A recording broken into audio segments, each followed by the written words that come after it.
Yep. All right, so we're on the air. All right, greetings, sir. Greetings. Welcome back, everybody. I'm back into the house again, and glad to be sitting in the chair. No radio. Hello, What's happening, man? hello, man. It's been a long time. Not that long, brother. Well, I don't get a chance to pluck your brain, man. I got a couple of things I like to talk to you about. There's a lot of strings up here, man. You might want to be careful plucking. Oh man. Hey, look. Sometimes you gotta pull some strings and ruffle some feathers. You know what I mean? Mhm. Ain't no fun if you're not angering somebody. Oh yeah. I love to anger people. It's kind of my thing. Yo, so I got I got a couple of things I want to talk about. I'm waiting for Brandon to join us, but I'm gonna start with this one first. So this has been the controversial one. So this is controversial so much that Linus had to make a comment on it. Hmm. That lets you know how controversial it is when Linus has to come down off the throne to make a comment about this one. So let me cue it up. Hold on.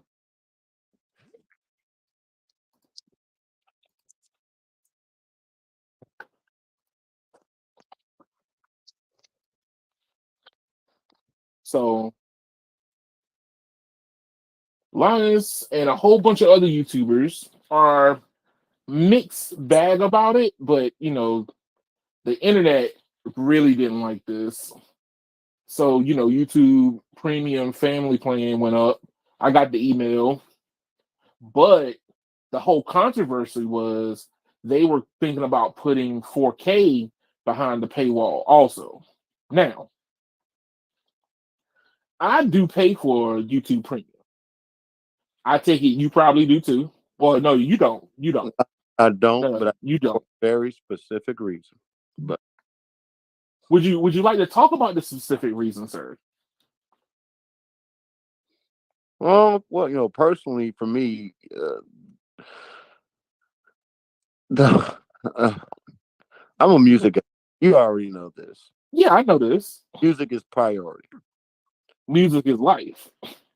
So there's a lot of stuff that's missing from YouTube that is available on alternate streaming services. Right. Now, I can't justify paying for YouTube Premium as well as the alternate streaming service when I can get everything from the alternate streaming service and just deal with a few commercials on videos. Videos are not priority for me. Yeah, well, I mean, for I, me, I watch a lot of videos. I do too, but I listen to more music.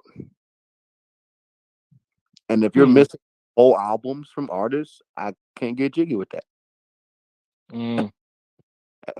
Can you get jiggy with this? Yeah, I mean, and don't get me wrong, that's the same thing applies on some of the music services. There are certain artists, there's albums missing.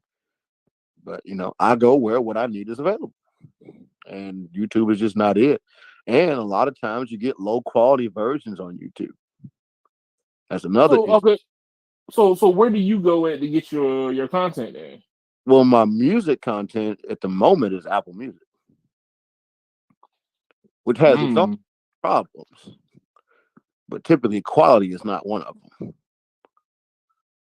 So I'll give you an example. man. There's situations where the only way you can find that song on YouTube, even in like no premium, whatever, Uh is huh. that they don't have the actual album or they don't have the actual song. All they have is some upload, some random guy stuck up there, and it's low quality. I don't have patience for that. Mm. So it's just not priority for me. So I think But YouTube here, is but everybody but getting here's the away. thing. But here's the thing. Like, and I would encourage anybody to go to Linus Tech Tip, and he was talking about how like the YouTube Premium is to start paying. It's basically trying to solve the problem that YouTube actually started creating for itself by Mm-hmm. letting people upload things for Okay. free. Yeah. And Server space. right, and then server space, hardware, hard drive space, all these things are starting to become more and more of a problem for them. I mean, Hmm. they have ways of mitigating, some of it for the time being, but at the long run is, as a content creator right now that I'm going through, it costs me nothing to upload, right? I mean, I have to invest in my internet service. I have to internet invest in, taking a trip to New York if was going to do that. But the thing I don't have to worry about is being charged Of to course, um to upload, right? yeah, but at the end of the day, you're being pimped by YouTube. Yes, that is true. So you're paying with your time. So I put you like this: YouTube wants Netflix money, but is the talent on YouTube getting paid what the talent on Netflix is getting paid? No, no, My no, they're not. what creator right now does YouTube pay $50 million for a series of stuff? Who is that? It don't exist. they, they don't pay nobody that money. I mean, My the point, ones that are big enough to be that big, they get paid by other sources. yeah. So my point is, YouTube cannot justify this to me. I understand, but you got to realize is this: what Linus actually pointed out is that YouTube is essentially doing bad business, which is why they now have to do this to try to make up for their bad business. Oh gosh. Hmm. The fact, so to me, if you can't be profitable, if you can't be profitable and pay your so-called, well, I'm gonna call them employees with your country, you can't pay them good and be profitable, then your business is failing. Just raising your prices because you don't like the fact that you're failing is not your business ceasing to fail. It is you punishing the audience for your bad logistics and organization of the company. Yeah, but here's I the thing. Like, I hear different people say different things. So like I was talking to Carlos, and he said that because he's monetized, I'm not, and he said, and I hear a lot of people say this, the lower end, but Lana said that they get paid pretty good from YouTube Premium subscribers. I understand that part, but once again, they want Netflix money, but they ain't paying the talent that. Right. So that means that even Linus is getting ripped off. Mm. He's producing more content than the people who are doing this on YouTube. He has like freaking what is it, like 5 channels like now, right, dude? Yeah, he got a lot of He's got channels. content. He ain't making. He would make more money doing one documentary on Netflix. Mm. And look what Netflix charges. Now, I understand Netflix doesn't have the music, but here's my other issue with YouTube. They should have never combined this into one thing. What, the music and YouTube? They should have never combined it because now you. So here's the deal: the music subscription itself already cost them a lot to provide. Now they basically stuck it in with the video just to get people in the door, and now they're regretting it. So what they're doing is raising the rates to make up for those that lost. That's the thing I'm trying to say. Yeah, but here's the thing. Like, one of the things that I have as a person who uses YouTube Premium. Okay, um, the added benefit of having music added to it I on ain't top talking of not about your benefit, on. Kia. You're talking about how it benefits you. I'm saying it Yeah, don't benefit it YouTube. doesn't benefit them. But Exactly. but but here's the thing: people go to YouTube just to look at music videos. I So know I that. saw it. I saw it as a People natural. I saw it as think a about, natural combination. but think about it like this though. Most of those people are people that don't listen to music heavily in the first place. They probably don't even pay for a subscription if it ain't included with something else. True. That's what Yeah. I'm saying. A lot of people, YouTube is their default music because they don't want to pay for music. So that's what I'm saying. And they're not listening to YouTube music. They're just playing the videos they can find. Once again, Mm, saying is the person that really wanted the music will just pay for YouTube music. They don't need the video part. If the person that just wants a video doesn't need the music, separate the products. You can have a higher tier where you combine them and do some kind of discount, but don't force everybody to take both because everybody don't want both.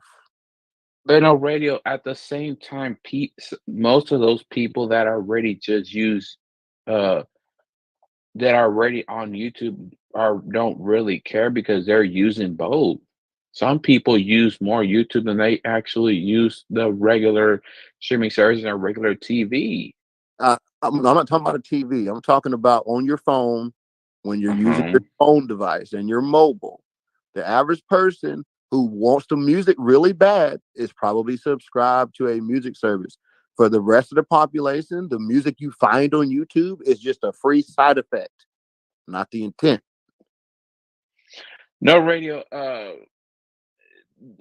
Well, you all. yeah. What I'm saying, So, give me the uh, option to pay $10 and just take the music. That's what I'm saying. Don't force me to pay for Mhm. 4K when I don't care.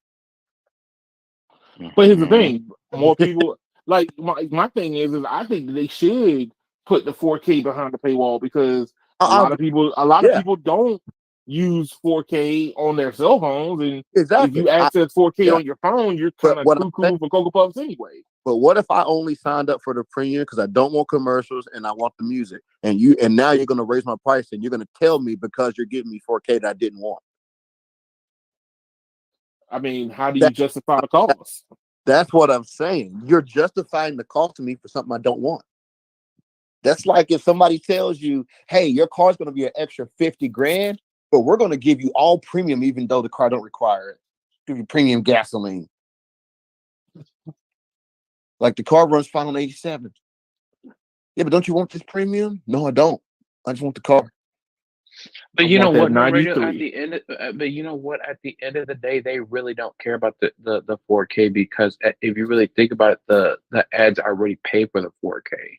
Not like it used to Hold on, be. hold on, hold on, hold on, hold on. And if you also really think about it, the average consumer really doesn't even know how to toggle the setting Yeah, but to have it develop on 4K. it's not about that. It's about them having to build new services or expand services to hold all the 4K. Right. Because like in the video, so Linus broke it down, right? And they were talking about how like video consumption or video amount of video that gets uploaded to the service has like quadrupled it Yeah, just in the last 3 years. Like we're not even talking about the lifespan of here's the YouTube. We're Netflix talking and about all like the last 3 years. their cost is increasing, but their profit is. That's what it is. It costs them more. The bigger files that you put on the server, that means the more they have to upgrade the servers. They're spending more money upgrading servers and they're not making more money, making the same money. That is the problem. That is true. Plus, if you actually go and look, a lot of the top tier creators aren't even uploading 4K. I mean, that's true also. Some of the highest paid, most of the highest paid people on YouTube don't even put 4K content up. So that right there tells you 4K doesn't get you more people watching you. But here's the thing: if 4K is a business expense that they have to account for too. Yeah, but it's a business expense that has no return. True. Basically, when they added 4K, they didn't get more traffic on YouTube. They just got more cost. They didn't get more ad views because they added 4K. All I'm saying is this: if somebody tells you, "Hey, you should add this, you should add a this service at your business. It'll increase your customer counts." So you add the service, but your customer count doesn't go up. Well, You shoot, spent the it's money. almost they basically already buried the 4K setting on mobile 3 layers deep anyway. So your phone just defaults to whatever's best. But that was more or less because of the network providers trying to help discourage it. But still, Netflix don't want to pay for 6,000 new hard drives every 4 months because you guys want 4K. They're gonna make you pay for it. Hey, that's capitalism right there, buddy. Hey, look, So you No the way know, you radio, no the way you radio. buy it, don't buy the shit, and it'll go away. mm, No radio changes the subject a little bit, but not a lot. Spotify announced this week or last week that they were going to announce hi-fi service. They say that they were going to charge $20 a month versus $10 what everybody else is charging. No, but other companies have hi-fi that costs more as well. Tidal hi-fi costs more. It ain't included in the But regular. but but but but no, I know title costs $20, There you but go. I know, but during earlier this year, they actually tweaked their plans a little bit. Where if you get like the $10 plan, they added a little bit like high definition music, and then they added or space or whatever, and then they added the spatial audio and all that other stuff to the $20 plan. Yeah, but that's Amazon, going. They're uh-huh. doing to get people in the door. Mm. They're not growing. Title isn't growing. It's dying. Dang, really? Because Apple Yeah. Music bundled in with cellular plans. A lot of people getting music for free. Why the hell are they gonna pay for it now? Well, not for free, but they're getting it at a discounted rate and bundled inside of something else. It's no different than people getting Netflix through T-Mobile. Why the hell Well, you gonna pay? I didn't think I thought they might have been not growing as fast, but I didn't think they would be stagnant. No, T-Mobile. No. They're stagnant, bro. They're not growing over there at Title. Wow. Hmm. Who do you think will buy it out on the radio? I don't know. It's probably gonna fade away. I know it changed hands just recently. Yeah, that's what I meant. That they tweaked their plans a little bit, and they even made a free plan. But again, nobody's using it. Mm-hmm. It just shows you that the premium tier is not the way to go. It's not even about the premium tier. It's more about that it's the same thing all across the industry. So I'll give you an example, right? Say, okay, if we all remember who used to partially own Title, right? Yeah. Dr. Dre. I mean, no, Jay-Z. Beyonce's. And Sprint. Yeah. Yes. And they bundled it. Well, wouldn't you think it'd just be an alley-oop when T-Mobile comes in and buys Sprint to just bundle Title? You would think would have been, but you know what's so funny is that T-Mobile literally sold it to bumfuck Egypt. Yeah, you got that, but I'm saying it costs as much as Netflix. Literally. So no, it's not an alley-oop. They would have been better bundling Apple Music. That's true. I mean, it's kind of sad to say, but it literally costs the same as the Apple. The Disney bundle. Exactly. That's why I say that the time and time again, the premium product is not.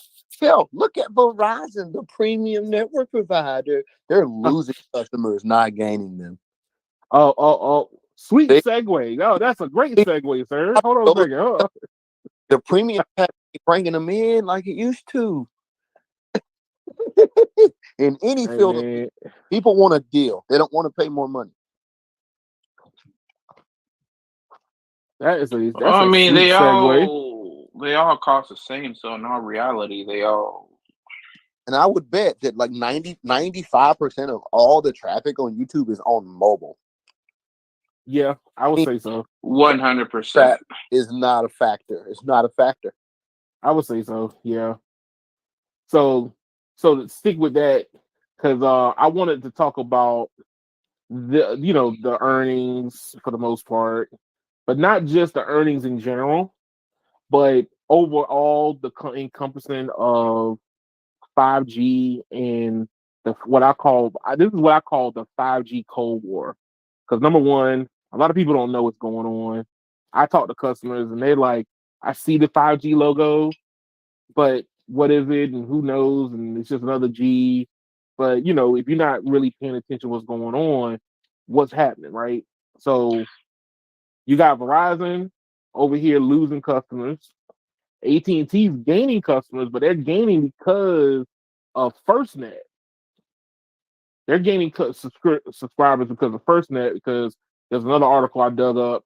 They gained like 700 over 700,000 because of FirstNet. Huh?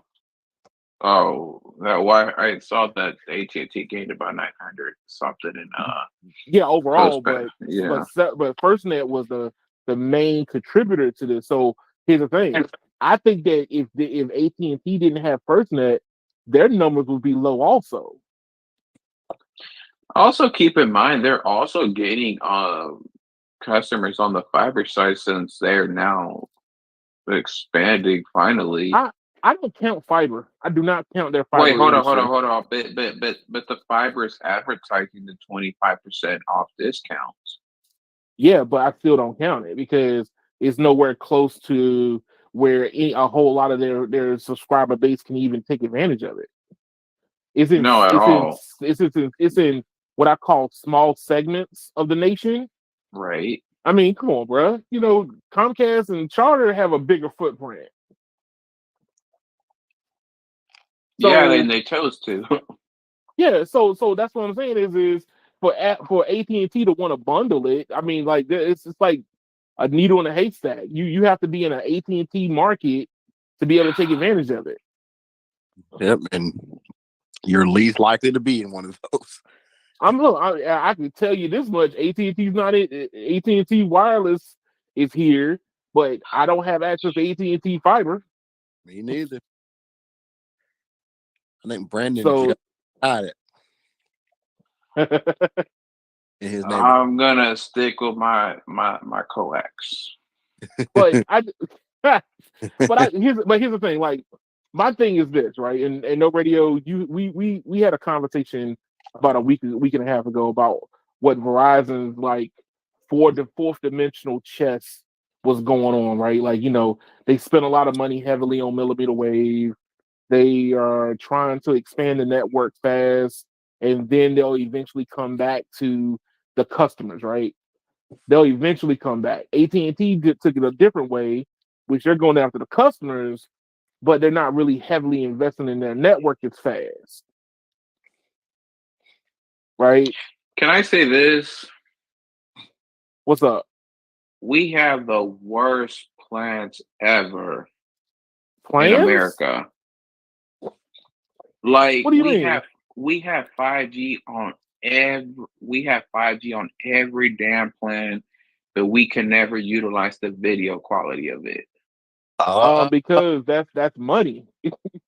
But you can whoa. only get it on one damn plan, or otherwise you have to use a VPN. Yeah, but a lot of Brandon, I'll go ahead and let you know. My phone never drops below 1080p now. No, I Ever. know that, but I'm saying like in general, like every plan on postpaid and literally one prepaid, or it's if you don't have a social, basically you can't even get HD unless you get Metro by T-Mobile. oh gosh. No, because guess what? I think Cricket has an offering, and They I think that don't. now don't Total by Verizon have an offering? They don't unless you're on ultra wideband. And Well, even that's the new ultra wideband only doesn't even give you premium data unless you're on C band. well. Here's the thing. I'm in the same exact boat. I don't have C band here in DC, So you don't and even get. So you don't even get a HD the only time I unless hit you have your social. I'm gonna tell I don't. I'm gonna no tell no no the only time I hit HD. Only time I hit. Well, here's the thing. I think I still get HD regardless. It's But just you're that paying for it. I And the do pay crazy for it. part is you're only getting 720p, which is literally what Disney broadcasts. Well, I'm gonna tell you something, Brandon. In Greensboro now, even when you're not on ultra wideband, it's still going to HD by default without paying for it. But But you have the Get More plan though. the Get More plan don't include HD. It's 720p as well, sir. But it's Yeah, still it does not. regular. No, It's still regular HD. No, yeah, English no, 720p. That's it. playing in 1080 now, though, even without the ultra wideband. That's what I'm trying to tell you. Yeah, it'll do 1080, You need but to get it doesn't. You don't. It does it on the sneak. yeah, But which what is I'm part saying, of my what problem. I'm saying is that you literally have to pay another $10 to No, even no, get. you don't. No, you don't, Brandon. Don't make me send you a SIM card, Oh shit! bro. I'm telling you, firsthand experience. The phones are defaulting to 1080 even without the HD add-on, even without ultra wideband. But the network is having issues, so it's making the experience worse. I find myself forcing myself to 720 because the phone is choosing 1080 no matter what now. And it works fine most of the time, but every now and then you get a glitch. It used to be the opposite. I had to pick 1080. I don't anymore. They're doing something. Verizon's changing something. Now, whether it's Right. a software glitch or not, I don't know. But it's either Verizon is actually about to open the floodgates. Wait. No, Brady, is this on DSS? Yes, on DSS or LTE, doesn't matter. I mean, because here's the thing, I have noticed, and I was talking with some people, and we were talking about how can we test for 4K without having to do a fast.com, right? So I had my AT&T line, my Verizon line, and I had my T-Mobile line running 4K on my phone, but it's the 4K video, like the nature stuff, and Verizon didn't buffer when I was doing 4K, and I was not on ultra wideband. I wasn't even on DSS, and it was still doing it. Yep.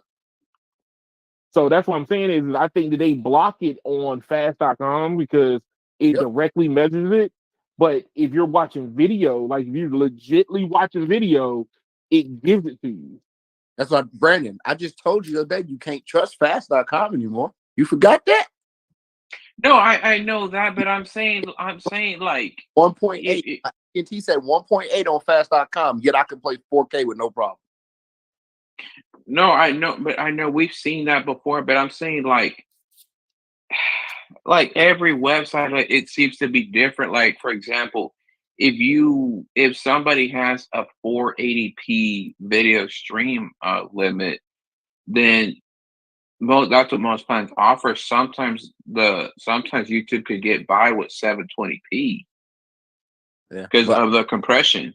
I think what's about to happen though, Brandon, I think what's about to happen is 720 is about to become the new 480.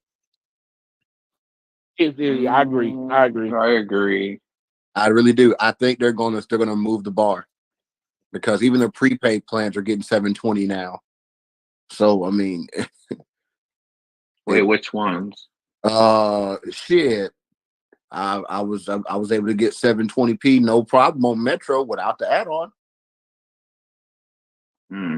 Without the add-on, and on Cricket without any kind of add-ons. But Cricket, I mean, like, even though like this has been said, and even Ashay has said this. AT&T doesn't really enforce the video cap on Paying that extra money, you're a fool. Hey, so hold on 1 second. Let me see if I can answer my man real quick. So Mo asks, should he switch to AT&T switch to Verizon from AT&T, or wait it out? The question is what are your speeds and your connection on AT&T now? Even AT&T. I mean, do a US mobile trial or do a visual trial. Oh, ill. Hey man, do a total trial. You might as well go. Look, don't do that. Go to total. They're all. I mean, it's still prepaid. It's still Yeah, social. But here's the thing: the prepaid access is a lot more direct. Them lines. You can get they give you your home internet and your mobile unlimited for $49 a month. Yeah. But no, I just think that me personally, this is the way I think it is. Verizon realized that they were charging customers like myself in markets that don't have access to millimeter wave as much or ultra wideband in general. How do you continue charging them and then you add a $10 upcharge to say that you're supposed to get HD when I'm paying for the highest plan, right? Compared to AT&T, which is included in the elite plan, and compared to T-Mobile in the Magenta Max is included. I think Verizon had to just go ahead and throw it in there, but they didn't let nobody know that they were doing it. It was like, ooh, I guess we're gonna have to do this too. Don't do a presser though. No. People start turning that shit on, and our network go to shit. It slowly is what it looks like. Because you got to realize too, though, Keon, T-Mobile only gives you Netflix. They don't give you music service. Nope. So here's the question: if Verizon were to drop a part of the bundle and include HD, do you think people would want it? Hold on, say that. Wait, repeat that again. So, for example, if you're on Verizon, you get Disney bundle and Apple Music in the highest plan. Right. Do you think people would be willing to drop one of those to get HD instead of paying the additional $10? Yes. I think No, I think no. I don't think so. I don't I, really think that people even But if you've care been as no much. radio, but it if you costs the really same. think about it, no. It costs the But same. if you really think Yeah. about it, no radio. Not everybody watches the Disney content, and then Oh, I some know. people are probably would rather have Spotify than Apple Music. Ugh. Oh, he just Mo just answered 45 down, 5 up on AT&T with Verizon's ultra wideband 350. So you got ultra wideband Yeah, at your home. but but So but who cares what the speed is? Are you having problems with AT&T? yeah, that's the next question I would ask. Speed is not always a relative measure. It's a Nope. matter of fact. I did a test the other day, by the way, guys. Uh-oh. I need to make a video of it too. So I downloaded a test file, right? My Uh-huh. T-Mobile was getting about 80 megabits down on speed tests. The Verizon line was getting 30. Which one do you think downloaded the 1 gig file first? Verizon. Sure did. And look, that's coming from somebody who likes T-Mobile, Verizon, because I've duplicated that where I've actually I have a video up that shows that in front of the White House where Verizon downloaded the file from Google faster than they did T-Mobile, and And they had a fast T-Mobile was on ultra capacity. speed test, yes. And So yeah, Verizon. that's just, and you know what it is, right? It's the heavy network management that Verizon's doing, and it's the loose network that T-Mobile's doing. Yeah, They're letting too many people get too much bandwidth, which is why they can't do downloads as fast. So it looks fancy on the speed test, but in day-to-day use, it's a problem. right. So we got to be careful with that shit. But yeah, man. Hey, look, my thing is I think that they quietly just turned it on, didn't let nobody know, Yeah. and then was like, let it ride out until we can get ultra wideband everywhere.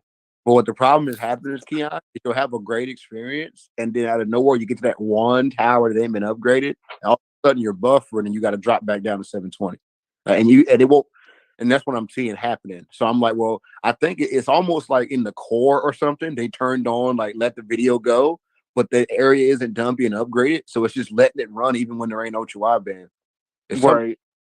I think it's a glitch, honestly. But the thing is, once the area is covered in ultra wideband, the problem goes away. It'll just play just fine. Oh yeah. I Hey, think look, when I was in Times Square, Verizon still was able to pull at least 4K, even though it was upside down most of the time. yep. I mean, like it was couple of my initial test pools hit like 4 like was it 9 megabits down and 35 up. That's upside down, but it found a way to yank it because it was on ultra wideband. Yeah, I still think we need to get a repack, man. A repack could help a lot of that, bro. Imagine Yeah. imagine if they say they just repack the 700 megahertz, right? And everybody just gets, say they get, I don't know, the three big boys all get 20 megahertz in TDD and 700 megahertz, right? And Mm-hmm. they have a technology where they can prioritize up or down. So in the moment, like you said, when you got the network upside down like that, what if they Yeah. could move some of that load over for download and say, well, hell, nobody's using upload right now. Give all of it to the, prioritize download for this second. Yeah. Mm. Yeah. I agree. We need FDD might need to go, bro. Hmm. FDD goes where everybody gets bigger channels. So instead of Verizon having 10 megahertz of band 13, they'd have 20. Yeah. Oh, hey Mo. If you don't have any issues with AT&T and you're saving 20, stay with them. Stay with Yeah, them. exactly. If you're not Yeah, having, stay with them. and I hate AT&T, and I'll tell you to stay. If you're paying less for the AT&T service and you're not having issues, don't change. Yeah, stay. That's Your from a guy. best bet is just to stay because I can tell you, look, it sounds good when you're on ultra wideband. The only benefit is when you hit a millimeter wave node, and if you don't have many of those, is all those little speed islands don't make a difference. Yeah, at least with AT&T, you're gonna have a consistent speed for the most part, no matter where you go. Verizon, you're gonna have like every 10 tests, Verizon's gonna win because you just happen to be near ultra wideband. Yeah, AT&T's gonna whoop them the other 9 times. yeah, actually, yeah. That's what happens in my area. And Verizon, here in DC, it's actually kind of the reverse. AT&T is very lackluster. Verizon is consistent, but it's like a consistent yeah, low level. It's consistent. It's just that everybody's on it, and you could tell that Verizon is micromanaging it like to the T. You know what I mean? It's like if anybody sneezes, they're sitting there waiting to readjust. yeah. And shoot, AT&T is averaging 250 to 300 in Greensboro. As soon as you get outside of Greensboro, they're averaging like 120 to 150. Verizon Right. will be anywhere from 20 to 4,000.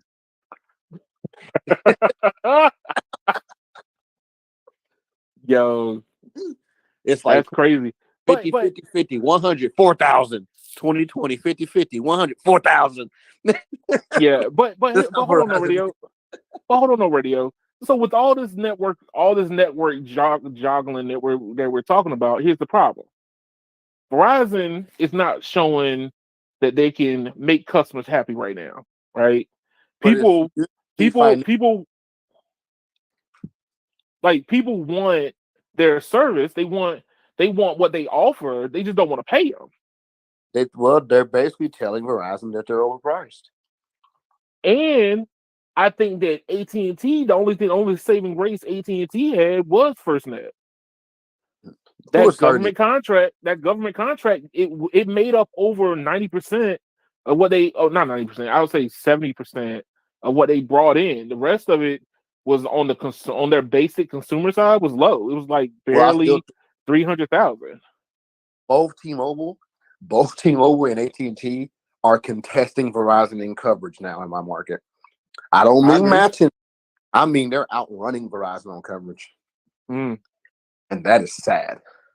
I've had to save my Verizon line with my T-Mobile eSIM 3 times in the last week. Oh no. 3 times Verizon wouldn't work. Just too weak a signal or no signal, and T-Mobile had to save them. That is embarrassing. That is beyond embarrassing. And nobody's talking about this either. I'm like, bro, I hate to say this, but somebody might be leaving Verizon for coverage. Oh, wait. Whoa, sir. Are you telling me that you might give up the GOAT? I'm just saying, how is T-Mobile beating you in coverage now? Well, once they fired up that 600, man, they gave them the reliability. Well, That's what a no, lot of people didn't realize. it wasn't day one, but it's No, starting to show now. it's anybody who says low band doesn't matter, Oh just yeah, yeah. remember, We don't just want remember. to. That's why you love Verizon as a low band. That's why you love Verizon, because of low band. Yeah, talk shit about low band, but low band's what made them. Yes. And then now you told me that you telling me that the Pink Thong Company had to come in and save you from the jaws of no radio. Well, the thing is, Death Star would have saved me if I had it. Verizon don't work. You know what's crazy? So on the eSIM on the iPhone, anytime the T-Mobile signal gets bad, it'll tell you it's on AT&T, but it won't actually give you any data. So you know what that tells me? When I go out there and my Verizon ain't working, and I switch to T-Mobile, weak and it drops. But when it drops, guess what it finds when it drops T-Mobile? What does it find? It finds it. Hold on, say it again. It finds AT&T. Mm. So that's telling me that both T-Mobile and AT&T are doing better than Verizon on coverage now. Wow. Even talking about that far out, bro. We're talking 14 miles outside of a city center. That's not far. It's not, because I got places out here that are 30 miles from any city center and their service. But there's places where Verizon is less than 14 miles from a city center and they don't have service. But T-Mobile does, and AT&T does. That's weird. And see, the thing is, no one would have ever complained about those spots because nobody worked there before. So basically, if you have Verizon, you still had service more of the time in the past. But now, anywhere Verizon didn't work, they still don't work. But both T-Mobile and AT&T are working. Okay, so let's change the whole then let's change the whole conversation around. What do you consider as a person who your primary lines are on Verizon? My primary lines are on T-Mobile, right? But I'm not bright-eyed and bushy-tailed about, oh man, T-Mobile's the best in the world. I've had the the second generation 2G phone before. And the only way I had to make a phone call, I had to drive 30 miles into the city to be able to to make a phone call. So my thing is this is people have a certain level of comfort. Bars everywhere, quote unquote, is BS. Yeah, Right? the Verizon bars everywhere is just not true anymore. But my thing is I think that people are there's a certain level of like acceptability that people are willing to have. What is that acceptability? All I'm saying is this: at one point, both AT&T and T-Mobile, they were like sweet and low sugar. You know what I'm saying? Uh-huh. Like it'll make it sweet, but it's got a funny aftertaste. You know what I'm saying? Yeah. It ain't all that, right? And Verizon Right. had only the Verizon. They didn't have 100% sugar, but they had some stevia. You know what I'm saying, right? But everybody was calling that stevia real sugar, right? But now that both Right. Apple and AT&T are putting out real sugar, that stevia is starting to taste funny. Mm. But that's All what all the flaws Verizon already had are only showing themselves now when you see the other networks are doing it better in that spot. but that's all that's what like early on. So, I come into The the being whole perfect is what I'm getting at. They used to be the yeah. best, still weren't perfect. And But but that was always something I never quite understood from people. It's like, how do you have such high expectations for a service that was really like even at the best of 3G and late 4G, there were still pockets that were, not because covered. they had less pockets. That's all. It was just less pockets than the other guys. If there's 4,000 pockets and I feel 3,060 of them, as long as you're feeling less than 360, I look good. As soon as you start matching me, though, I look bad. That's all it is. It's like, oh shit, now we actually got to go fill in them gaps. Oh God. Jesus. But that was just always something I never quite understood about people's argument was, well, There, you can't be the service for government if you got all these holes and you're not getting the coverage. But when you start really, but when I started driving around with my Verizon line and I hit pockets of no service to low service to barely any service at all, I'm like, is this what people find acceptable? Like, the bar's been moved. That's like all. but understand this is the standard that a lot of people set their bars by. But I'm like at the same exact spot. I'm getting, I can make a phone call. Yes, I can make my phone call on T-Mobile just like I can do it on my Verizon.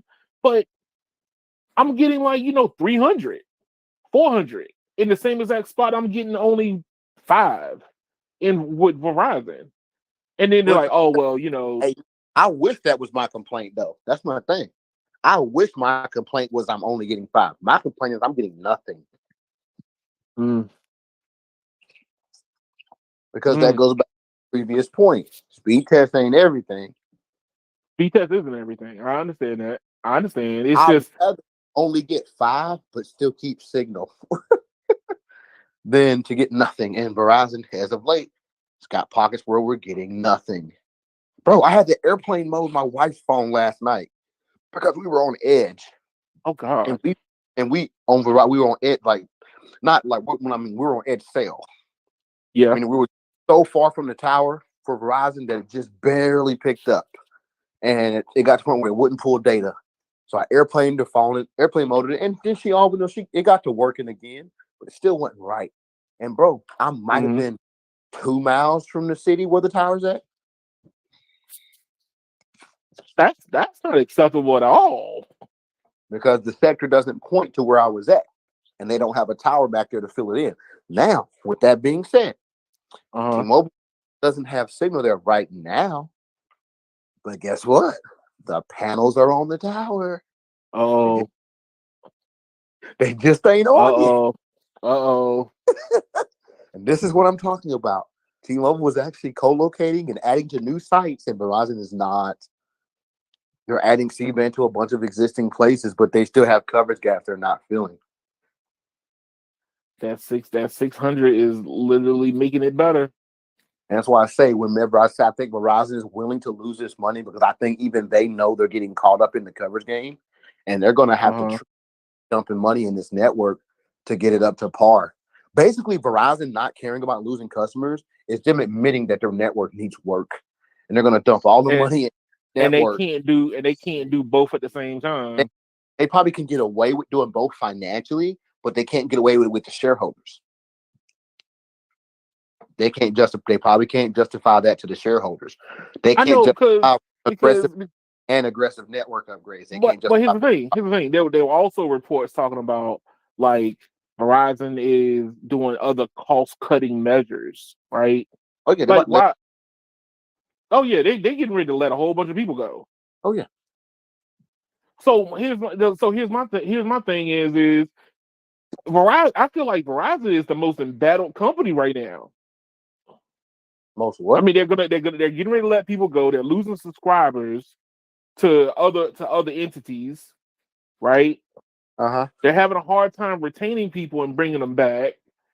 And on top of that, the competition is starting to fire up a lot more. So understand, if this was still a 4-way horse race, they might have been able to get away with it.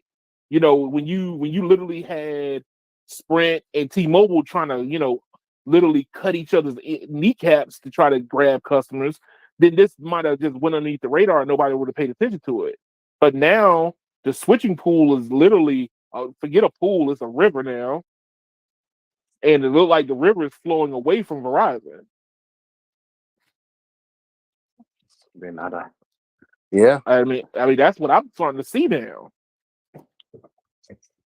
That's why I say, I think we gotta watch Verizon. Sadly, probably the next 2 years is gonna be special for them. Hey, look. Especially with some of the stuff that we were speculating on behind the scenes, man. Like, yeah. Me personally, I don't see what their saving grace is going to be. I mean, AT&T. But wait though. Who's the only one that really has millimeter wave deployed? Verizon. Okay, so my point is this: they've already made that investment, right? Right. T-Mobile can run all the promotions and deals they want, so can AT&T, but they still got to go back and deploy millimeter wave eventually. Yeah, eventually when. So what I'm saying, eventually when T-Mobile shoes now, they've traded places. You get what I'm saying? So T-Mobile had the crappy network.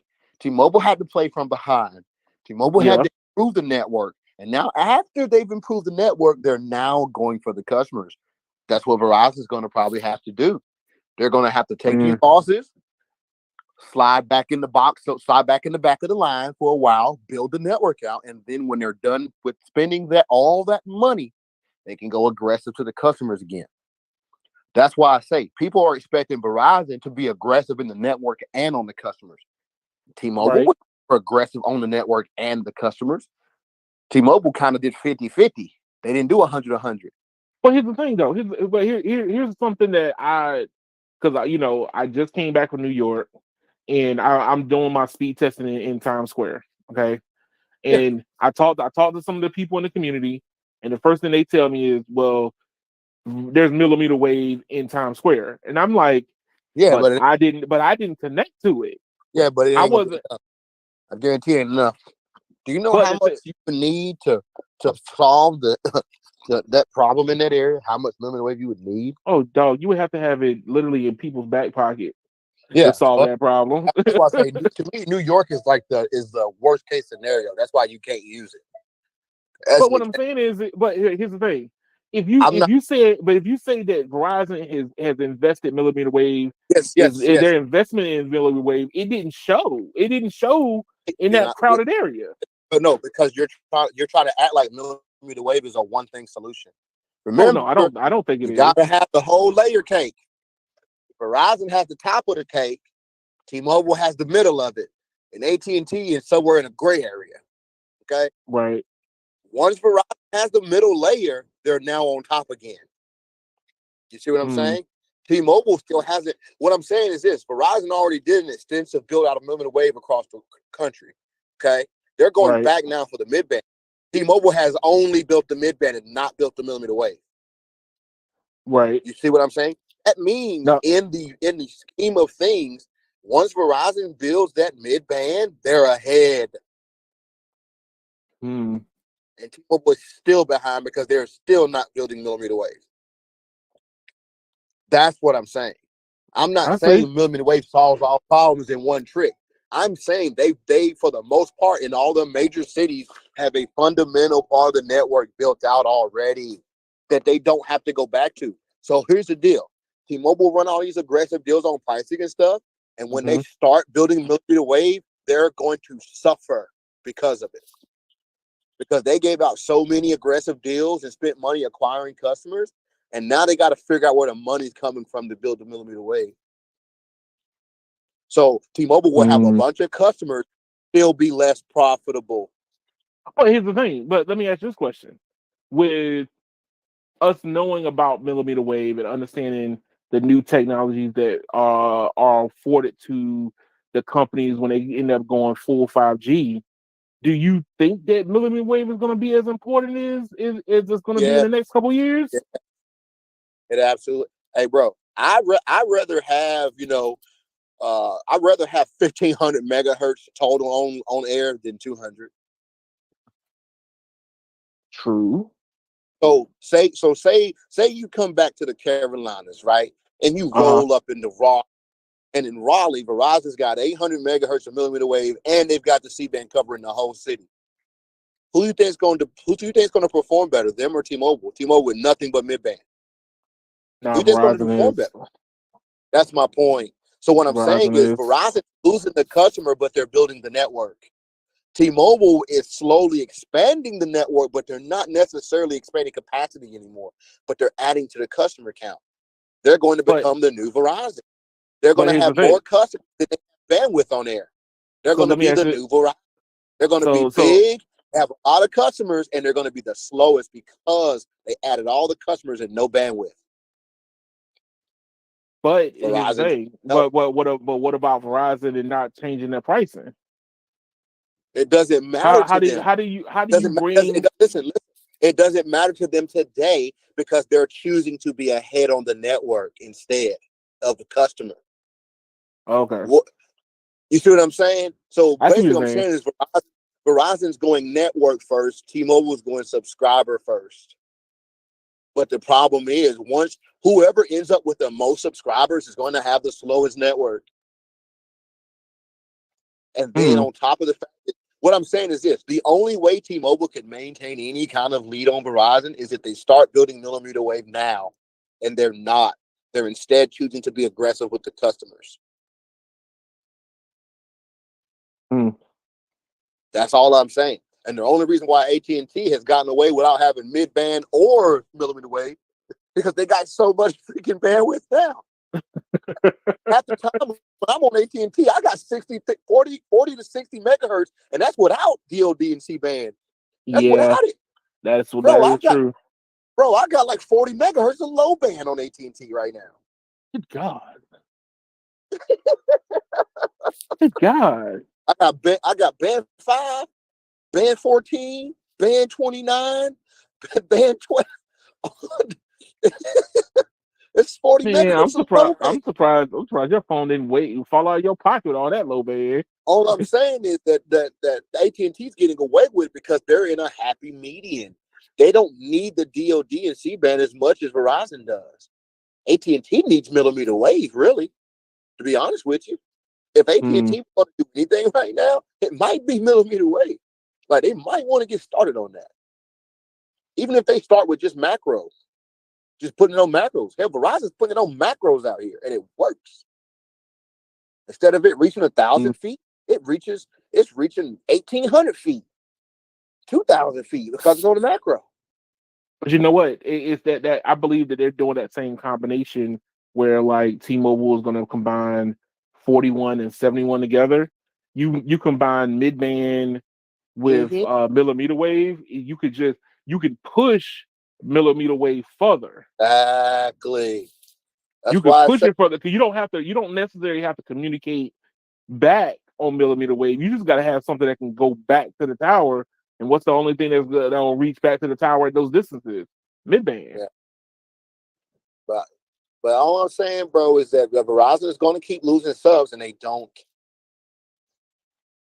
Man, well, right now, people, everybody in our industry they can afford is it more than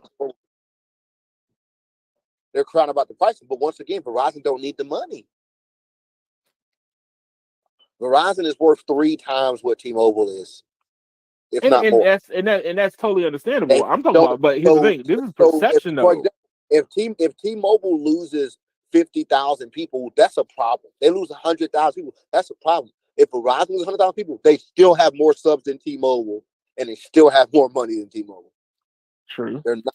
They're just losing subs now because that's not priority today. It's just not priority, and it won't be until the network is where they want it.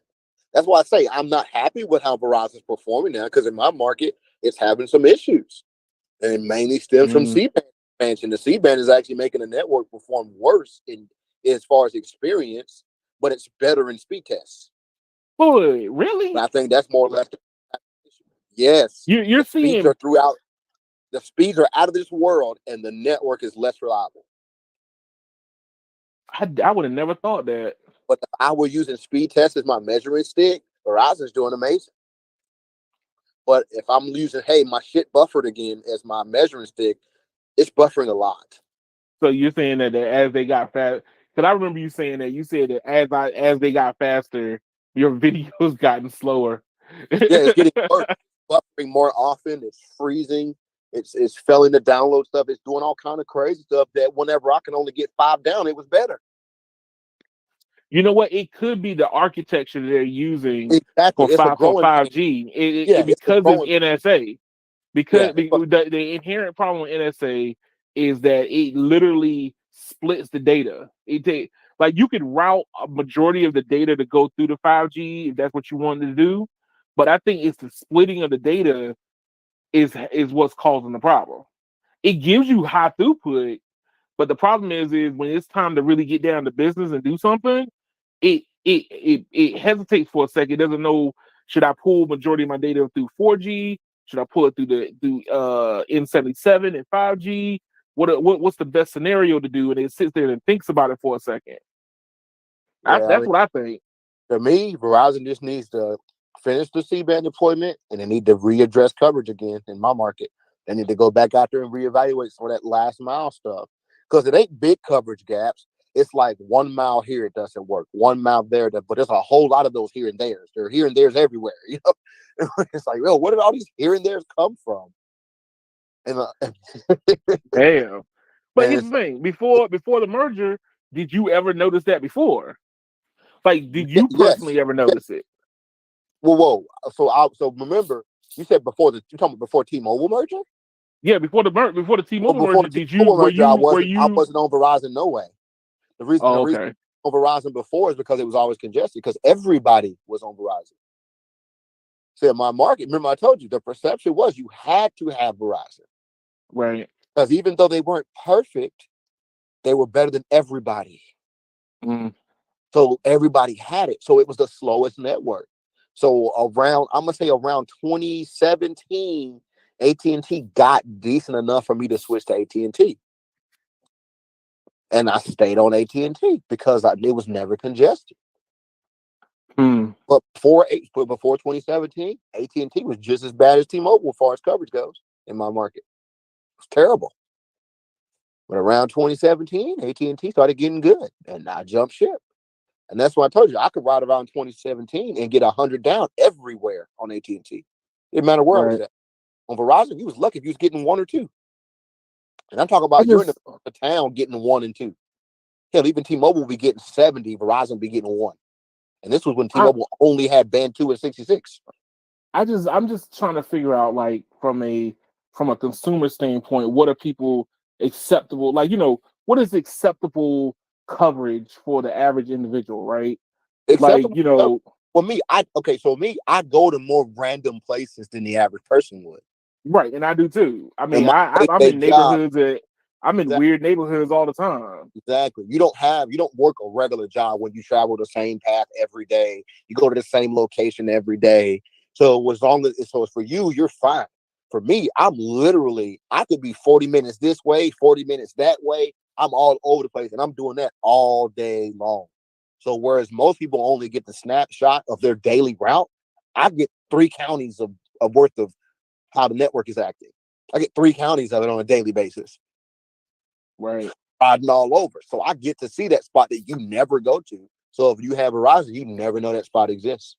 And there ain't nothing out there, like there ain't nothing that would attract people unless you got a family member that lives out there. You're never going out there. There's nothing to see out there. There's no venues or places to go eat out there. So you never go there. And guess what?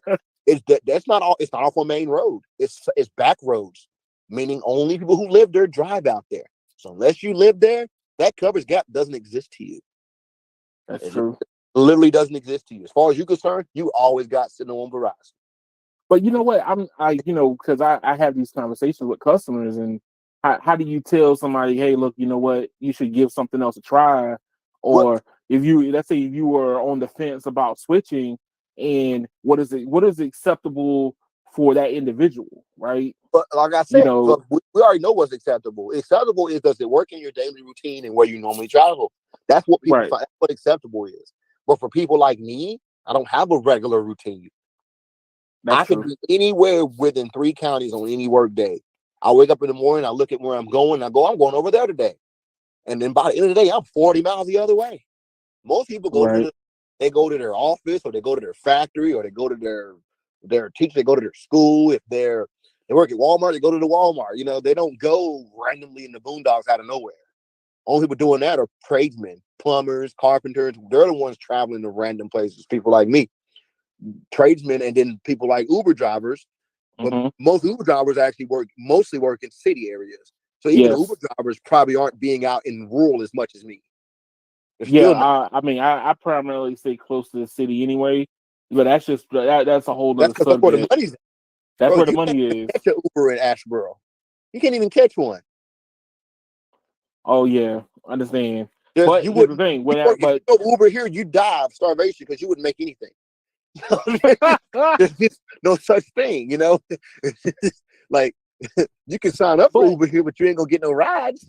but you know what? But here's the crazy kicker, right? And I was talking to Brandon about a week and a half ago about this one. Was the inconsistencies that I saw across the board for AT&T and Verizon compared to T-Mobile in the same exact area, but because Verizon and AT&T is supposed to be the bigger brother, basically, or the older brother, why their consistency was so drastic. So, case in point, right? I did a video where I was in the park, right? Verizon gave me a connection. T-Mobile was perfect, pretty much, but AT&T couldn't even connect. And I'm like, I'm at Capitol Hill. I get one speed. I'm in the, I'm in like the residential area of DC. I get another speed, and then I'm in the park and I get barely nothing. How did AT&T get away with this for so long?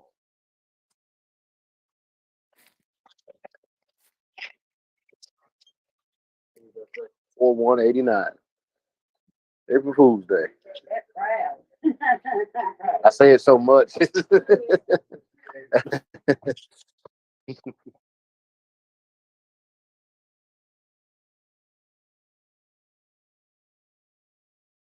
Do-do-do-do-do.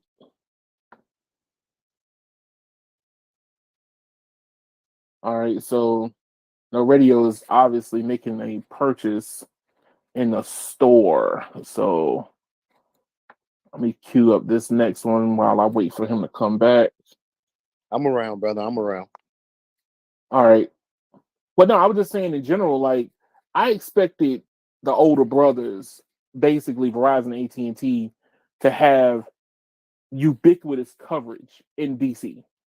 I mean, you understand, this is city center. Like you just said, I'm in the middle of the city. Like this Rock Creek Park literally cuts through the city itself. Okay. And because it's literally the river runs through the city, but they it's a park space in the valley. AT&T has the worst coverage. Yeah. Literally inside this valley is the worst I've ever seen the service. Right? Verizon's decent. I can make a phone call, but AT&T no service. My bars literally go from nothing to blank, back to nothing, back to blank again. Like that, it kept fluctuating like that, no problem, like all the time. See, you could get away with that 5 years ago when T-Mobile would have had nothing, and that's all I'm saying. Mm.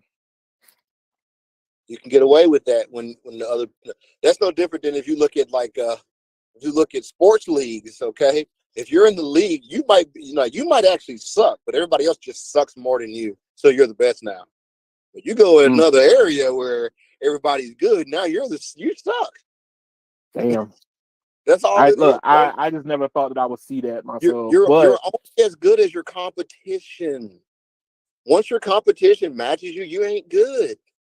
That's what I'm saying. Verizon is in that weird limbo, and I think they know it. And they don't want to decrease pricing, but they also don't want to slow down the network. Because here's the deal: Verizon could just drop down to T-Mobile spending levels and go for promotions instead. But do we want that? That's the thing you got to ask yourself. I mean, it would take longer to implement 5G if they did end up doing that. That's what I'm saying, and I think Verizon wants to win 5G. That's why they don't care about the subscriber losses. They don't care. They want to win 5G. And so basically, what you're saying is 30 million subscribers. That's just that's a sacrifice that you have to put up on the altar to make sure you win. I'm just throwing it out there. Bro, I'm just throwing that out there. Like no BS. It's gonna probably take it would literally probably take Verizon like 9 years to lose 30 million subs. Okay. Hey, look, I'm just saying, how many goats are we going to be putting up on the altar and slitting the throat to sacrifice for the superb service? If they keep going hard on the C-band and they get the C-band up to covering the majority of the population by the middle of 2023, and then they go back and do the rest of the parts, like I said, fill in the bad zones, they're on top again. Because now they're done with that portion of spending in the network, and they can come back and go aggressive on the customers. They just don't want to do both. They don't want to spend the most on the network and most on customers. I understand that. Hey, look, so not to beat that dead horse into the ground. I got one more story I want to shoot past you before we call it an evening. And it's our good friend Google Fiber. Is it Google Fiber? So Google Fiber. So Google Fiber will offer 5 gigabit and 8 gigabit internet service in early 2023. Good God. Didn't even get a chance to finish. Hey, Google.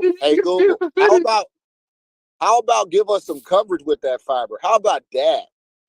Ooh. How about that? And the same thing goes for AT&T. How about give us some coverage with that fiber? How about that? So let me ask you this question then. So do you think that all of this, basically 5, 8, 10, 12, and AT&T's, rendition 20, all that's just gimmick? Is that what you're saying? Are you saying that these were already available to enterprise anyway? I don't. It's not an announcement to me that residential people can now get enterprise stuff. Woohoo! It's still a problem to me that people are still stuck on DSL out here. Well, you know what? I saw an article yesterday saying that their fiber business has surpassed their other internet offerings, and I'm like, Yeah, that's nice when you turn stuff off. Yeah, because see, that's what I say. When they keep telling people that they're at 30-something% fiber coverage, they're first of all, they're talking about their own footprint, and they are shrinking the size of their footprint. Right. And if anybody got a problem with that, come see me about it. I can prove it to you. Oh no. I know the neighborhoods that have been turned off completely. So if I turn off, say I turn off 1%, well, guess what? I just earned 1% of how much of my network is fiber. I don't have to actually Oh, build 1% more. I don't have to upgrade 1% more. I've got to turn some stuff off, and my percentage of fiber goes up immediately. that's true.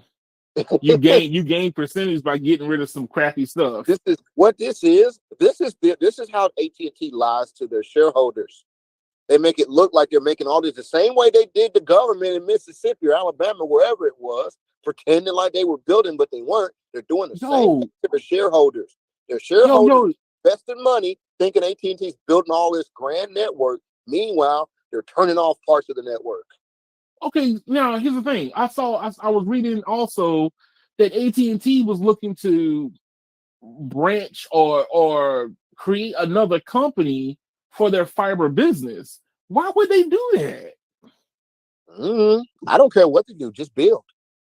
No, but I'm just saying, like, here's the thing. Like, if fiber is supposed to be AT&T's main focus, then It's why not. would you want to create another business that does the thing that you supposed to be cold-heartedly focusing on? All AT&T is doing right now is trying to lighten themselves up. They're trying to lighten their financial burden.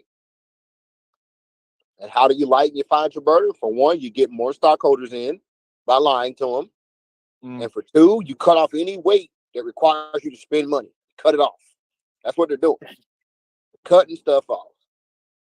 You got people that you got people that had the DSL 6 months ago, and they switched to HughesNet because the DSL was so slow. But they got tired of the data limit on the HughesNet, so they try to go back and they can't get it because they were the last customer in that development, and they turned it off, and they won't let them reactivate it, and they're not adding fiber. Ooh. So, yeah, good luck. I'm just saying, there's parts of the city that still don't got fiber in the middle of town that don't have freaking fiber to the prem services right now. And these people out in the boondocks think AT&T about to build to them. Good luck. But dog, it just seems counterintuitive, right? It's like, okay, I listen to a lot of the other YouTubers talk about this over and over and over again, how like AT&T fiber is going to be the best thing. That's the only thing they're focusing on because it's supposed to be the next comeuppance, right? But then the next time I read the next article, I'm hearing now that they're getting ready to spin this off. Like, why would you create a spin-off company for something that's supposed to be like the greatest thing that you're going to be doing since the company was founded? All I'm saying is this: AT&T, put your money where your mouth is. If you're so calledly upgrading and building fiber, how about make it public where you're building? How about that? Put a map up. Show me where the expansion is at. Show me the neighborhoods. Show me the counties and cities that you're just building new areas of fiber. Show me. Until then, I don't want to hear it. No radio. I go right now to 2 local companies and see every new fiber neighborhood they're building. It's public information. Put your fiber where your mouth is. Put your fiber where your mouth is. Show me this underserved neighborhood that you went and just gave fiber to. Show me. Don't exist. Hey, look, I'm just saying the way that the ISPs build, they build to avoid each other. So yes, but everybody does that. But here's the point: other ones are still building more. That's true. Okay. So imagine there's 50 states, right? Yeah. Well, both Comcast and Spectrum they're both in over 40 plus states. AT&T ain't. With their fiber. Here you go. The question you should ask is your fiber footprint within the largest section of the United States that house the most people. Exactly. Because if your fiber footprint is not where the people are, and we've already seen the deduction of where the people are, they exist on the East Coast and the West Coast. There's more people on the East Coast than it is the West Coast, but they exist at the coastal edges and not in the inner part of the United States. So if you're just building out fiber in the middle of Bung Fudge, Egypt, then does that really count? Basically, what AT&T is doing is they're beating dead horses with more fiber.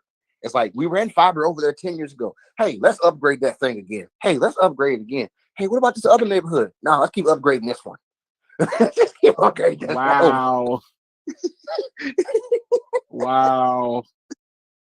Not dark fiber, ghost fiber.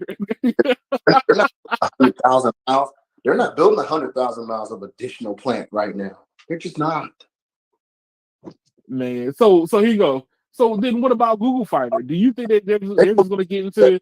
Do you think they're just going to get into acquisitions at this point? Every company that's going fiber first is a letdown. None of them are doing fiber right, in my opinion. None of them. None of them are really trying to take on so-called big cable. None of them are actually trying. Well, here's the thing. It's already been proven that it's hard to compete at big cable scale. Hey, well, last time I heard, everybody wants symmetrical. Everybody will just go and get symmetrical because people don't care about symmetrical, bro. Exactly. I'll just say something. Look, within our little knit group, that's the only level people that care, bro. I can literally talk to some people and say, "So what type of speeds you have?" Well, I get something like 200. If everybody really cared about symmetrical that much, you wouldn't find an inch of fucking space where AT&T wasn't building more fiber, because they would be so-called guaranteed customers. All I'm saying is both the two major cable companies in America have managed to cover like 95% of the US, and somehow they still avoid each other though, don't they? Yeah. I said both of them cover. Not one has 50, the other has 50. Both of them. It's the last 5% that they don't compete in.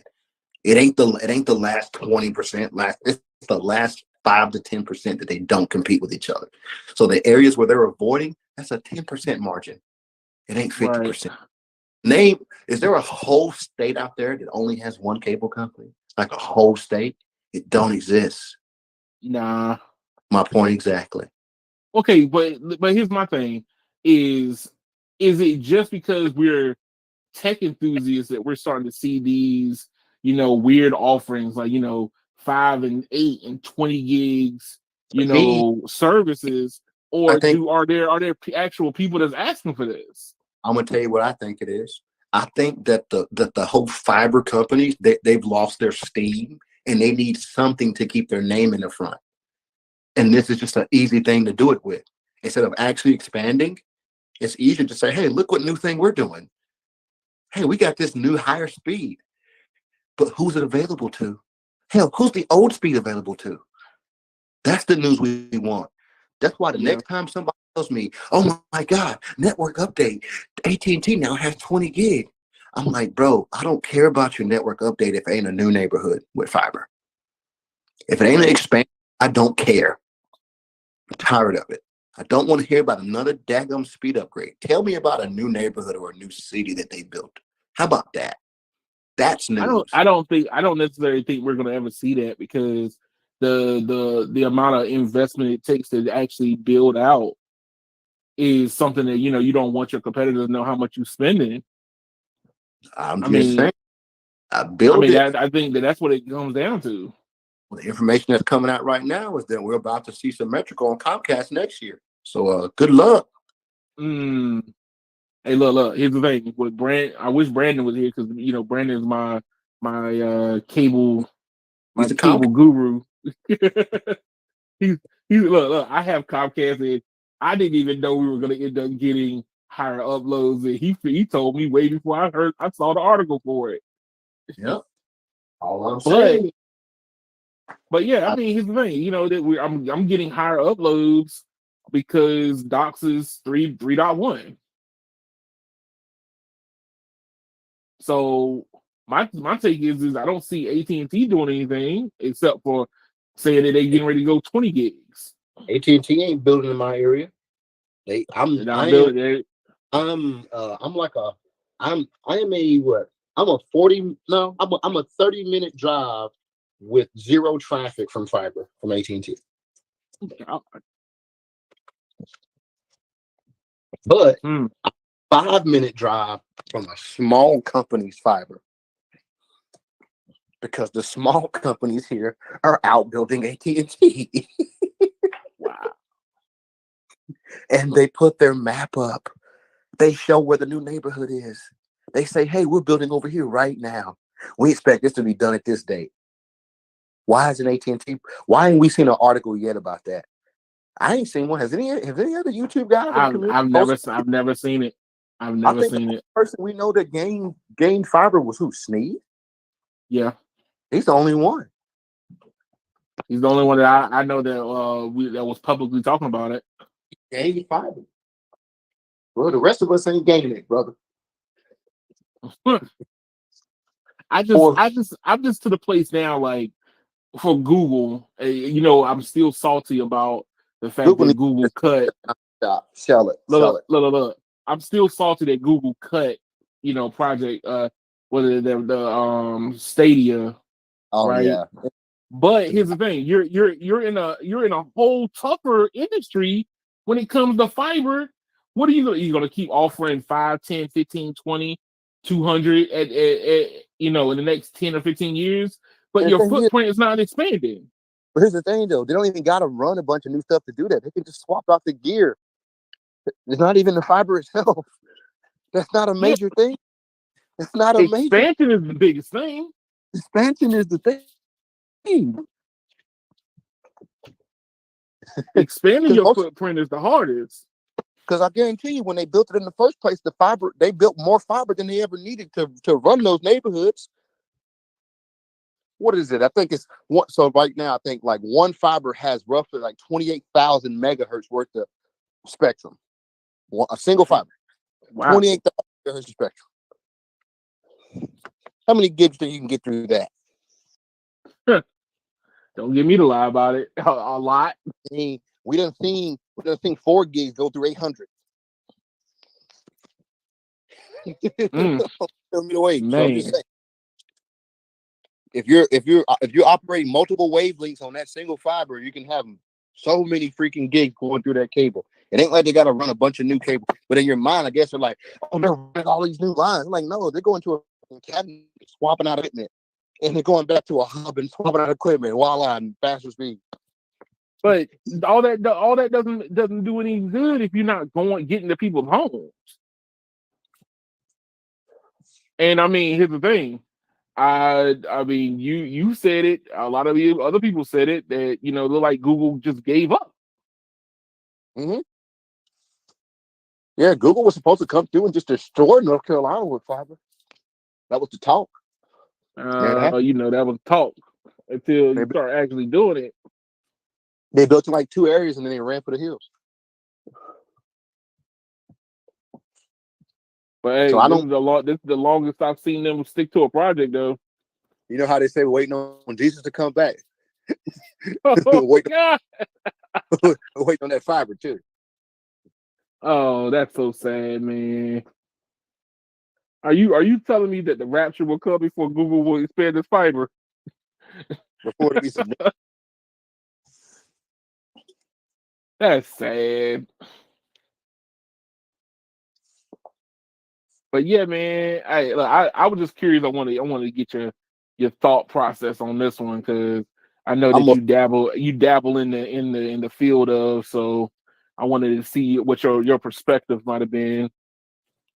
We'll see a extensive fiber expansion when we see DOCSIS 4.0.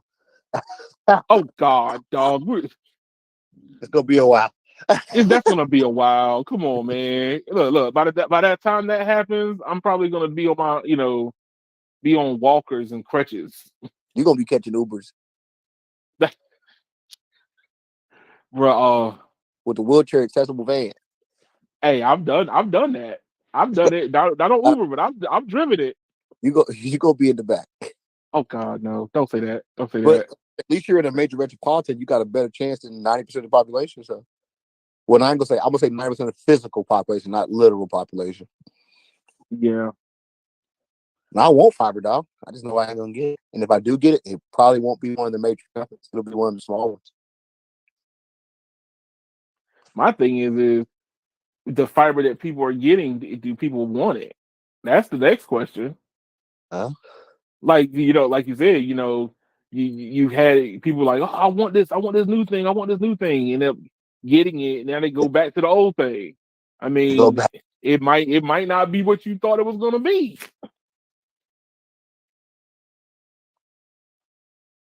But look like no radio dropped out for a second.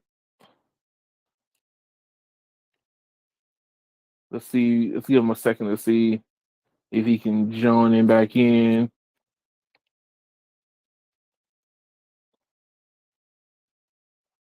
But let's see what I got. What I got.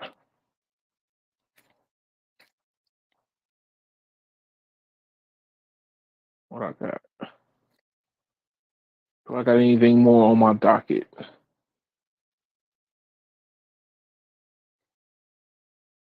What else? What else? What else? All right. So my last story, and if anybody else jumps in, then they'll end up talking about this one. I got too close to the sun. See. Hey, one more. I got one more, and then this is it. I'm really just talking So about junk to actually build the fiber. That's why I talk so much junk. I wanted to actually I happen. I wanted to I be true. see. I see. Hey, so no radio. So apparently Apple is struggling for that dollar, and they're gonna start displaying ads in the Apple App Store starting next week. Of course. Is the Apple App Store not doing what it's supposed to be doing? Are Everybody they wants, having trouble? everybody wants more money. I mean, we always want more money. I mean, look, money makes the world go round. But I mean, the thing is Apple's supposed to be the purists. They supposed to be the, oh man, you don't want to see ads on your phone. The truth is, they want to be the one selling the ad. I would agree. I would agree They don't because want evil Google. hey, look, because I'm getting ads on my phone, all my phones, because Samsung keeps trying to push me to some new app they wants me to download. So yeah, they're pushing it through the phones too. Mm-hmm. How do you feel about that, sir? Don't surprise me. Are you more along the lines of kind of figured that was gonna come? Yep, knew it was coming.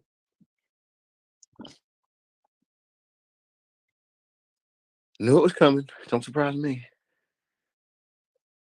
They're just like every company try to bash.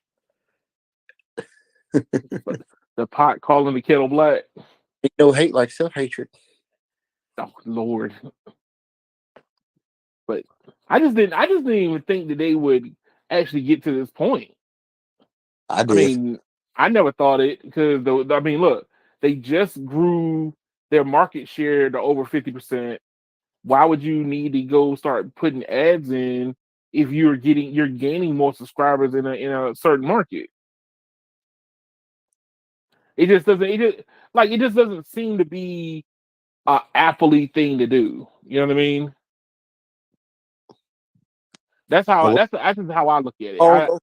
Those ads will be better because Apple's doing them. Ooh, sir, you're firing big shots right now. There's big shots. Blah blah blah blah blah. This is an ad from Apple. Different, it's special, it's premium. We're gonna have no. Not premium ads. Premium ads, dog. No, I'm not gonna linger too much on this one. I just saw it. I was curious what you might have thought about it. Maybe even if I had Brandon in here, I would have pinged this one off his head because I'll always figure if Apple doesn't do it, nobody cares about it. The second they do it, that everybody else is gonna start doing it. So Android people, guess what's coming? We're gonna start seeing ads in the Android app stores coming soon. I just think that Android is going to be a lot more relevant. You're going to get ads that you actually like.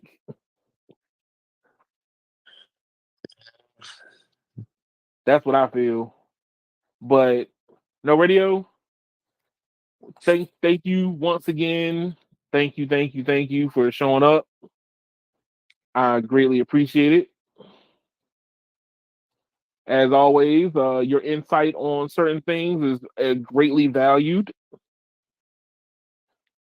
I know that you like to bash people in the head, but glad that you didn't bring out the mallet this time. Oh, everybody can get it. No, don't give it to him. No, don't give it to him. I had a conversation with Brandon earlier about. He asked me, "What do I think?" We were talking about what products should cost. And I had a good bashing fest. I was bashing Apple and Samsung. I was bashing everybody. Oh gosh, everybody could get it. Ain't nobody. So you got your bashing out before you came online. I still got some. He asked me, "What do I think?" Like certain, like for example, like what should AirPods Pro actually cost? What should AirPods actually cost based on their performance? But hold on, but no radio. But you understand something. You have a certain level of like standards when it comes to those type of products too. Yeah, but for me, it's all about if you're telling me you have a premium product, why is it missing features? You have premium price, but you're missing features. Okay, question. If the user base that you're trying to advertise to doesn't know their features missing, are the features really missing? Yep, still missing. Yeah, by your standards. All I'm saying is this: if I go to buy a sports car, and your sports car costs more, but it's got less horsepower and it's slower, why are you charging the same? Okay. Hey. I understand. Look at Tesla. I'm just saying Teslas are overpriced. It's the same thing. God, that's another subject, bro. You don't want me to go down that rabbit hole. Premium. I think those damn cars is overpriced for what you're getting. Tesla is the Apple of the car world. And the thing is you're not even getting nothing. All you get more horsepower than you need, and it's still not a premium car. Still not a luxury vehicle. That's how I feel about AirPods. They're missing basic features that would make them premium. Yeah, Google and Samsung guilty of the same thing. But Google just recently finally added freaking EQ. Wait. What? The Google Pixel, the Pixel Buds now have EQ. How many levels of EQ?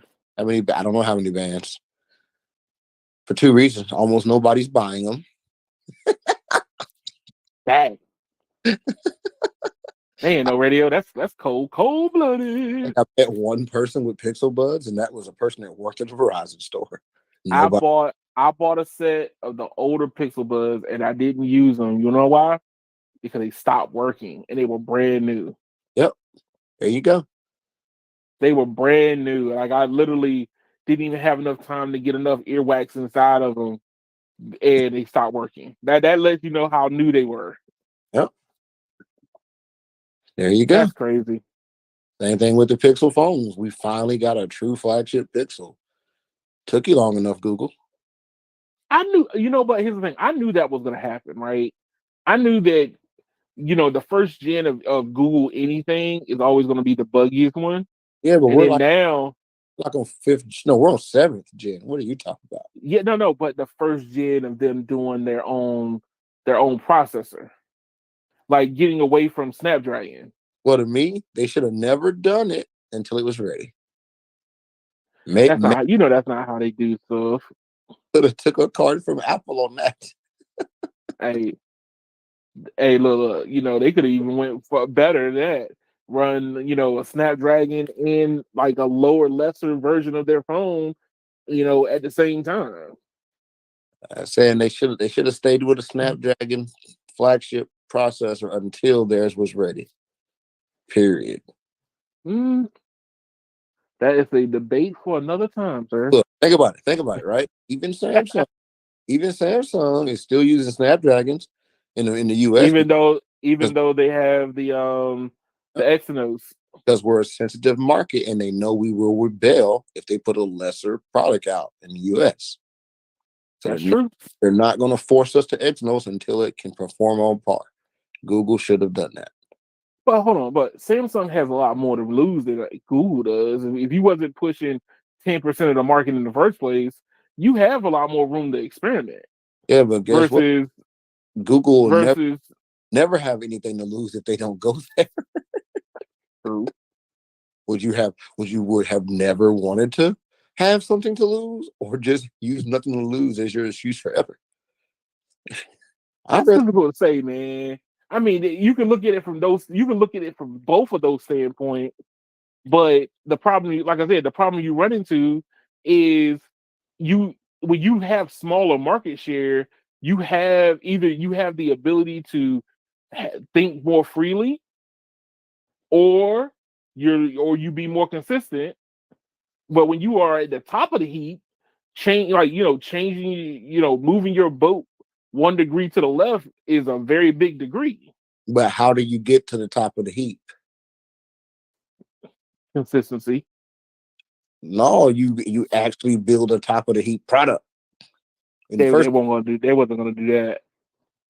This is the same reason why OnePlus is dying right now. OnePlus is dying because they kept going toward premium pricing, but not putting out a premium product. That's true. This is why true. OnePlus could have really been the third big phone in the US, and they're not, because they kept cutting corners while they were still raising the price. You know what? Who is the third biggest phone maker now, behind Samsung and Apple? US? Yeah, there really isn't one. That's what I mean, LG bowed out 2 years ago, so yeah. So there hasn't really been anybody. No. LG problem with software. They should just stay stock and was like, yo, we are the Android phone for stock experience. And just let Google update it. Build the phone, let Google update it. Yeah, that would have been their best bet. I knew LG was in trouble with the G6 came out, because I knew they were in trouble when they came out with the stupid chicken wing. Oh no, that was that was way later. You knew they were in trouble with the G6 is because they bought out the G6 at the same time as the S8, but they had a Euro processor in it. Ooh. They had you know what? I did forget about that. Yeah. Dragon 821 in the phones whenever Samsung was already on the 835. So, that's so they immediately had to bring the price down. So the G6 ended up dropping down to $599, while the S8s were $800. That's when I knew they were in trouble. Mm. And then when they did start trying to match the chips, it was too late. Everybody had already bailed. And that's what I said with Google. Google never got off the ground because they kept trying to make some weird mid-range phone, but they kept moving the pricing towards premium. They did they're doing the same thing OnePlus was. Now with the 7, people are already turned off. So basically, unless you're just like a Pixel experience fan, you have no reason to go get a Pixel. Right now, I don't.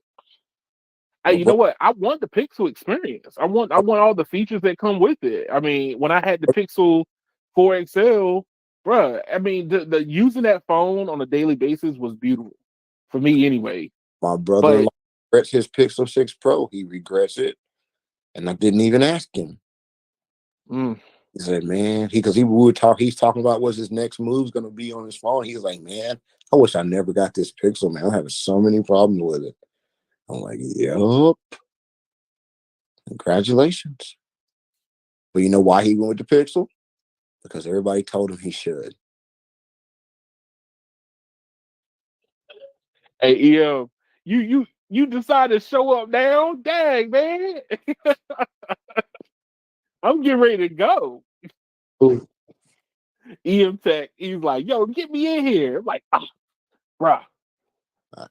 I think, like I said, I think Google dropped the ball, bro. They should have came out the gate with full guns loaded from day one, and they would have already been killing market share. And they did it. Yeah. They went great camera, shitty processor. Please buy our phone. But you know what? Like I Okay. said, I think I've always thought that yeah, next week, man, next week. Hey, look, I always thought that Google, their software experience was better than everybody else's, right? The Yep. things they can come up with were always gonna be better. Like, understand, when I had the Pixel 4 XL, when the last phone I had, the 4 XL, the call screening, the battery management, all that stuff was superb. I mean, I could literally go 2 days without really charging my phone if I really wanted to, right? But the problem was that Google just doesn't stay consistent. Like you can't go, all right, we're gonna put the 888 processor in one moment, and then all of a sudden drop down to barely nothing processor the next moment. It made me not buy the Pixel 5A. Like why am I gonna spend money on the 5A when it's a mediocre processor? I was getting flagship for the last 4 years straight. Now, see, you can get away with that if you keep your pricing down. But if their pricing didn't stay down, it was still up. That's all I'm saying. They're doing the same crap OnePlus did, because OnePlus had a great software experience, absolutely great software experience, but they were missing too many features for the price they were trying to charge. Mm. They were supposed to be the flagship killer. If they would have stayed the flagship killer, meaning keeping their phones between 500 and 600 bucks, they would have been fine. But no, they want to be $899 and $1,000 and still missing features. Mm. Like, we can't play this game. Can't do it. Cannot. But because then you go in the store and you're like, well, heck, I might as well get the Samsung because at least I'm getting all these other features, same price. Like, That's true. But hey, no radio. Let me go ahead and go. I gotta go wake my wife up so she can go to work. But hey, like I said, thank you for stopping by. We're gonna bring EM Tech in next week so we can have a robust conversation. I wanna hear his thoughts on some tech news also. get you in But here. huh? I said, yeah, we got to get you in here, man. We gotta get him in here. But hey, thank you for stopping by, man. And as usual, where do you exist on the web? Everywhere and nowhere. Oh Lord. No, of course, no radio will be nowhere where radios are. Unless it's a cellular radio. You might. Man. And then for me, hey, trying to pump out these videos from New York. I got the Statue of Liberty coming up next. So I went to Ellis Island and did some testing out there. So I'm gonna knock those videos next week, and then after that, Penn Station. So I'm looking forward to seeing people's reaction to seeing what the networks look like on those. So stay tuned, people. They're gonna show up next week. But I thank everybody for showing up, and feel free to email, contact, Twitter, the channel. Send all your hate mail to No Radio though. I don't want it. I don't want none of it. Want all the smoke. I don't want none of it. I'll But put the thank y'all. Go ahead. I said I'll pour the gas on it for you. I want it all. Oh God. Not the gasoline, not the gasoline. But hey, thank y'all. Appreciate it. Y'all have a good one.